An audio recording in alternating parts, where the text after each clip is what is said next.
Hello YouTubers, Joshua724 here. In the previous video, I talked about how I was powering my house with solar panels. It took a lot of solar panels just to counter the amount of lighting I would need to keep mobs from spawning inside. As such, I started considering if there were alternative means by which I could power those lights. One source I knew could provide more than enough power, if configured properly, was nuclear power. I did another video where I just experimented with the various IC devices in hopes of getting something to work. However, the more I was trying to get everything to work, the more I realized the available information was lacking. So, I'll be doing a video just on how to do industrial craft. Now, before I go any further, I felt it necessary to make an official statement about how I feel about nuclear energy. This is about as serious as I plan on getting, so don't worry about that. An argument can be made against nuclear energy in light of the bombs that were dropped on Hiroshima and Nagasaki, or even the nuclear power plant disasters that have happened over the years. However, even before all that, I am reminded of a filmed statement J. Robert Oppenheimer made after his Trinity test. We knew the world would not be the same. Few people laughed. Few people cried. Most people were silent. I remembered the line from the Hindu scripture, the Bhagavad Gita. Vishnu is trying to persuade the prince that he should do his duty, and to impress him takes on his multi-armed form and says, "Now I am become death, the destroyer of worlds." I suppose we all thought that one way or another.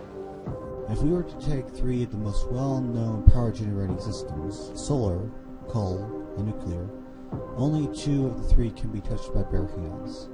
Nuclear energy is dangerous even in its most basic form. However, when used properly, it can be a good source of electricity. Mind you, about 1% of the nuclear energy released in the fission reaction is captured to create heat. About 33% of that heat is converted to steam energy. But even with that low conversion rate, it is better than most other methods of energy production. As such, I am neither a strong supporter nor strongly against it.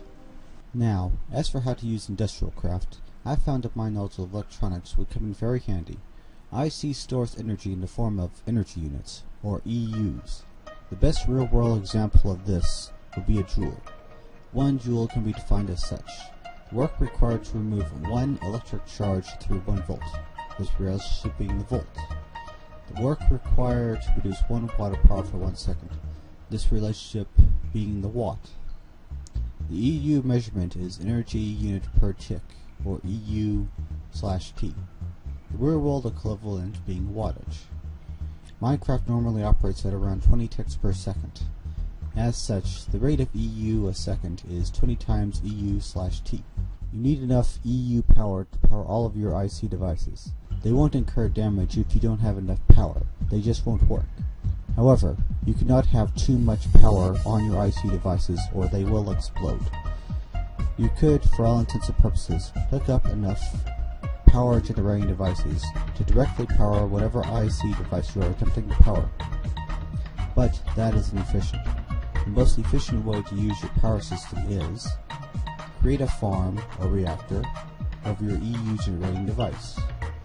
Place an EU storage device between your farm and the device you plan on powering. This stores up energy, which is useful if you use a solar farm. Depending on the power output of your storage device, you can either wire your device directly to your storage device, or use a transformer to step down the power outputs so that your device doesn't explode. One thing I thought I could do was place a power generating device down, connect a wire to it, then all the other power generating devices just needed to touch it. I believe there are a few mods that can do that. For example, with Buildcraft, I can place a pump down, I can place an engine next to it, I can place a lever down, and it just powers it.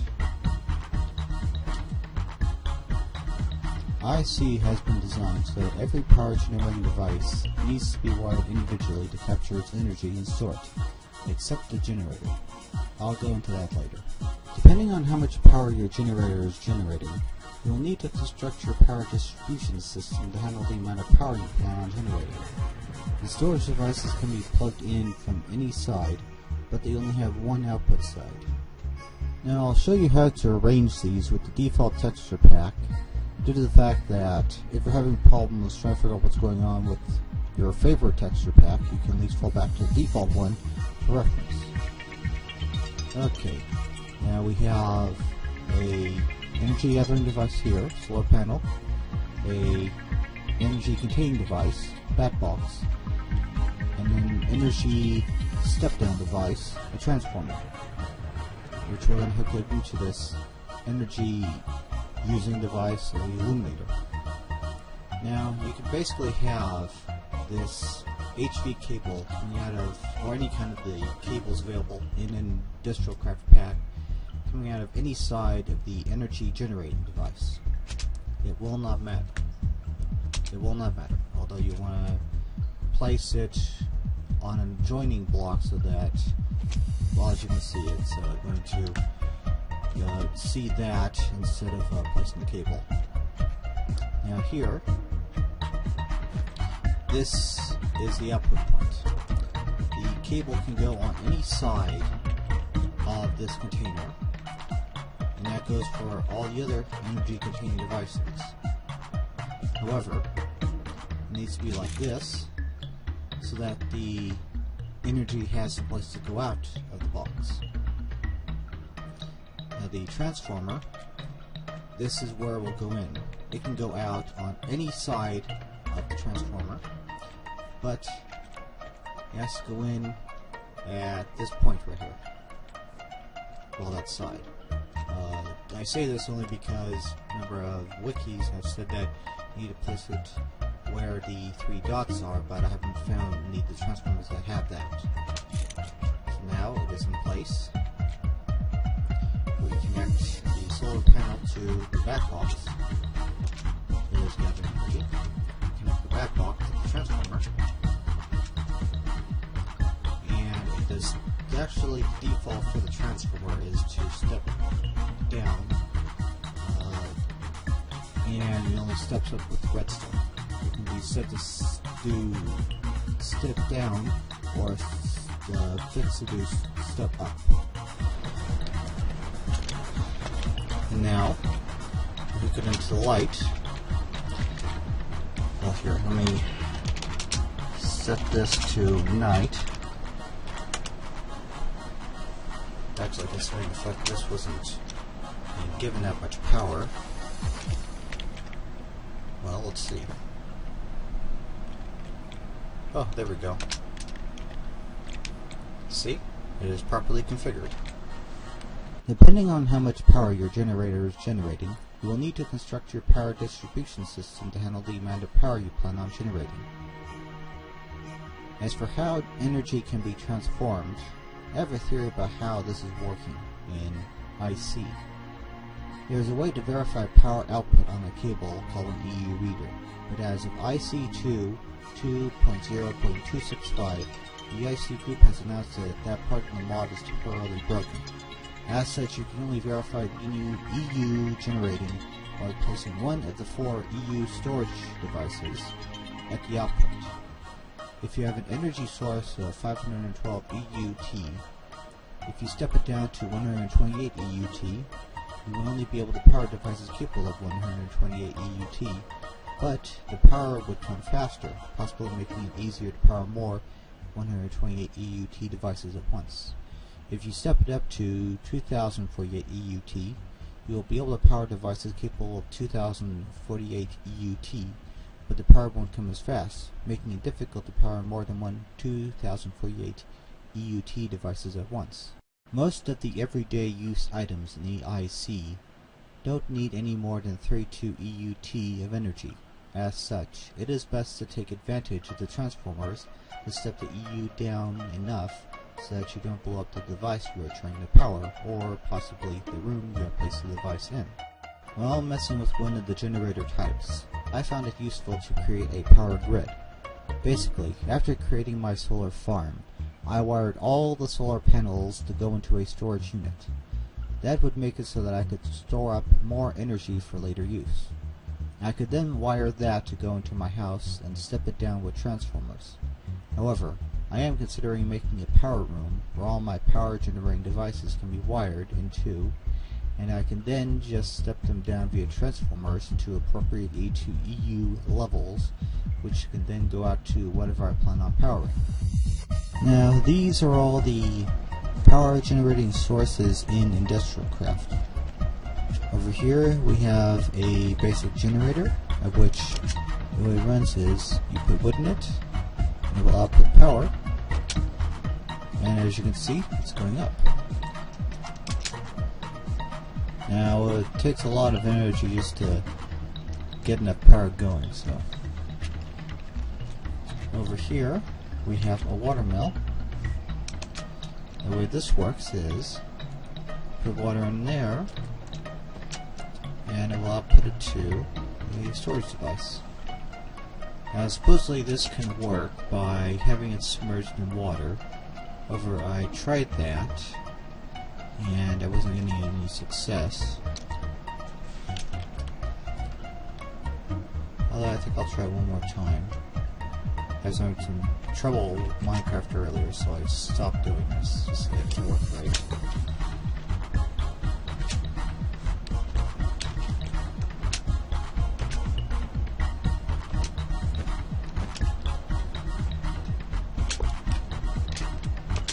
Okay. Oh shoot, wrong thing. Now let's try it. Ah, okay, it is working. So, it doesn't have to be completely submerged, but it's sort of dribbling in, no pun intended, the power level.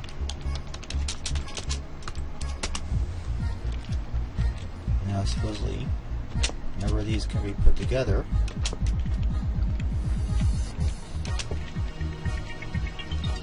and it will work more efficiently.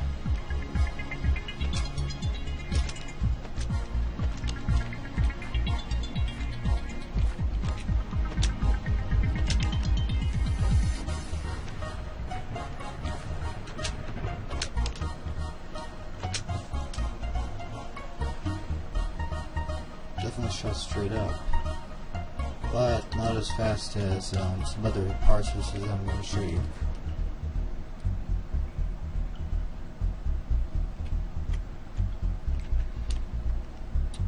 Over here we have a windmill, and the best way to show you how it works, if I can jump into the air,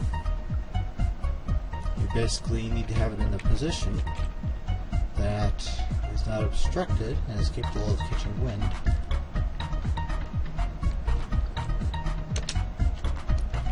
And it's actually doing a pretty good job of it. Over here we have a solar power cell, and that's what I'm running my house on. And, well, you basically have to have, well, for all of these, you have to have it so that if you're going to get power out of them, they have to have their own cable going from the power generating device to the storage device. As you can see here, I have to have each one of these individually connected. Now, they can all have one pipe that divides up into connecting all three of them into one pipe, but they all have to be connected to that one pipe.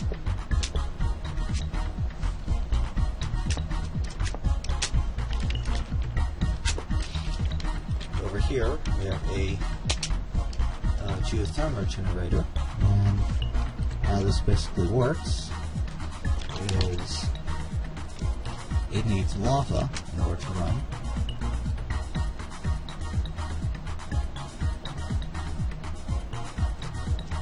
It is slowly going down, and the power level is going up.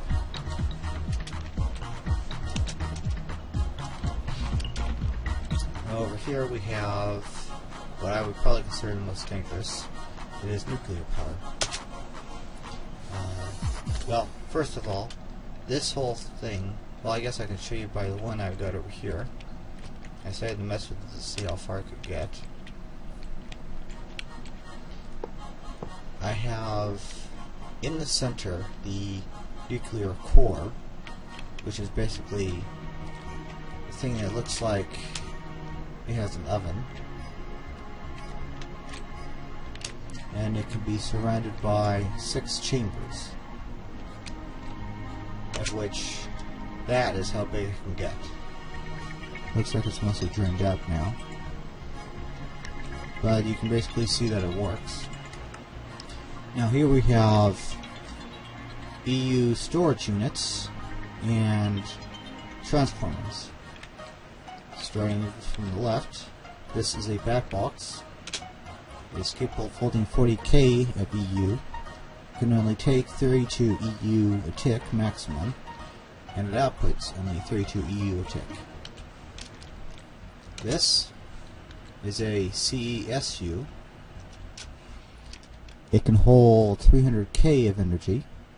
It can input only up to 128 EU a tick, and output only 128 EU a tick. This is a MFE. It can hold 4 million EU maximum. It can input 512 EU a tick and output 512 EU a tick. Sorry about that. I forgot what my numbers were. This is an MFSU. It can hold that number. It can input up to 2048 EU a tick and output 2048 EU a tick. This is a low voltage transformer, and all these transformers in general can go up or down in voltage, but they can only do it at certain levels.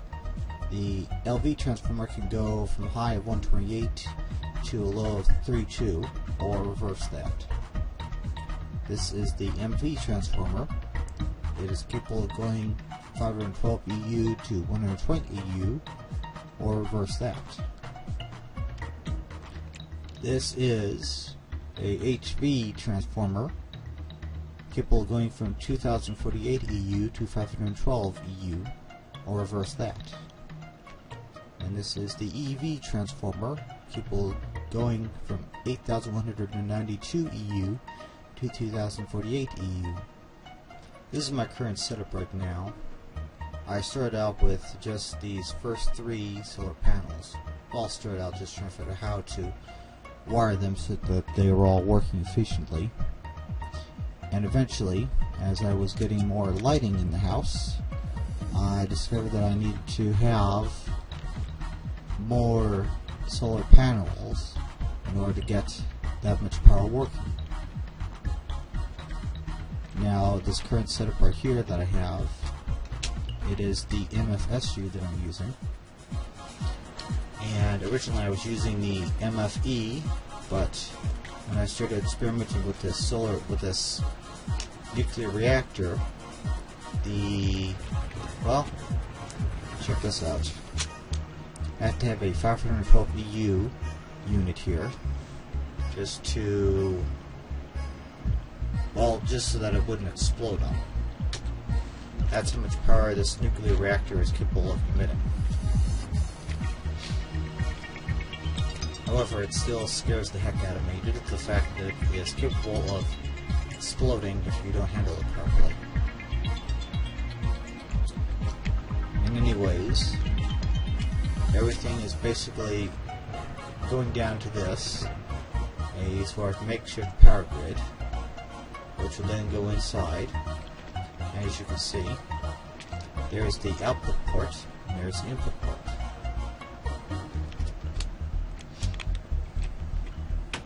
And in here,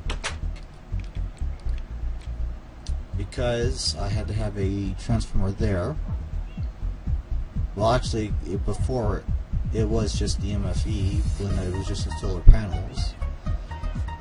But I had to have it as a transformer due to the fact that it have a MFSU out there taking in the nuclear generator and the solar panels, which then steps it down just enough so that it comes out as 32 EU a tick, pairing all the lights.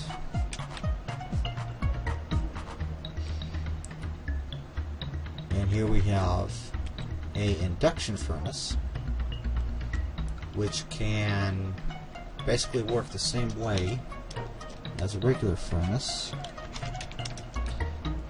except that it doesn't actually, let's see here, there we go, it doesn't actually need fire or anything to work. It works through induction, and it works twice as fast. There's a microwave, of which we can, let's see, never tried iron before on this thing.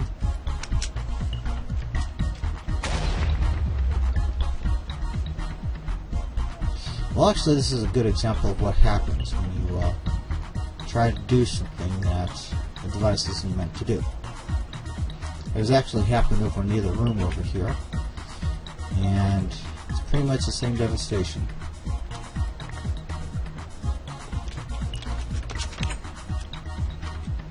So, hopefully this is a good warning to everyone who wants to use this mod. Be very careful about how you manage it, or you'll end up with a hole in your house. By the way, if you notice during this video, I had 104 mods working in the background. And by now you notice that I have 32 mods working in the background. Well, Minecraft was stable when I had the 104 mods working, but at times it didn't stay stable. So just because you get 100 mods working in the background doesn't mean that it will stay working the entire time you're playing.